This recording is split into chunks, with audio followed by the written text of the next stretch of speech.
کہ آپ کی یونیورسٹی میں، آپ کے اسکولوں میں، آپ کی ایجوکیشن میں کالعدم تنظیم سے تعلق رکھنے والے کتنے نوجوان اور بچیاں وہاں سے گرفتار ہوئی ہے؟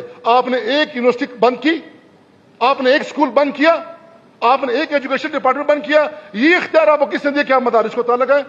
لیکن یہ تو ہماری ایک ریڈ لائن ہے مدارس، اس کو کیسے آپ کراس کر رہے ہیں؟ کیا مدرسے میں صرف ہمارے بچے پڑھتے ہیں؟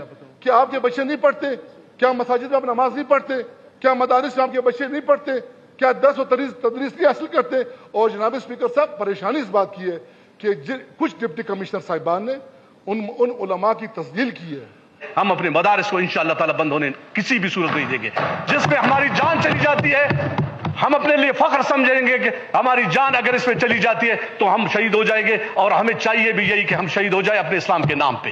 جس طرح انہوں نے ڈنڈا اٹھایا، آپ کے ڈپٹی کمشنرز نے جس طرح بدتمیزی سے ہمارے علماء کرام کو مسجدوں سے نکال کے، ہمارے چھوٹے چھوٹے طلبہ کو مسجدوں سے نکال کے روڈ پہ بٹھا دیا ہے اور مدرسوں کو تالا لگا دیا ہے. یہ جناب اسپیکر، ہم ملک کے حمایت میں بات کریں بھی ہم مجرم ہیں، ملک کے اللہ نہ کرے ملک کے خلاف تو اپنی بات نہیں کی، اس میں بھی ہمیں شہید کیا جا رہا ہے. اور یہاں سے ہمیں کہتے ہیں کہ خالی کر دو مدارس، خالی کر دو کیونکہ یہ غدار ہے.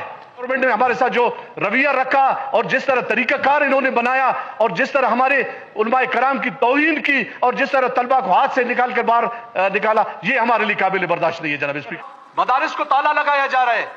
ہم کہہ رہے ہیں کہ مدارس کو رجسٹرڈ کر دے، لیکن یہ کہ مدارس کو رجسٹرڈ کے نام پہ ہمیں مدارس کو سیل کیا جا رہا ہے اور مدارس کو اپنے قبضے میں لینے کی کوشش کی جا رہا ہے. اگر وہ مدارس کو قبضے میں لینے کی کوشش کی جا رہا ہے تو ہم روڈوں پہ اپنے قرآن شریف لے کے ہم اپنا پڑھائی شروع کر دیں گے. ہم دیکھتے ہیں پھر ہمیں کون روکتا ہے.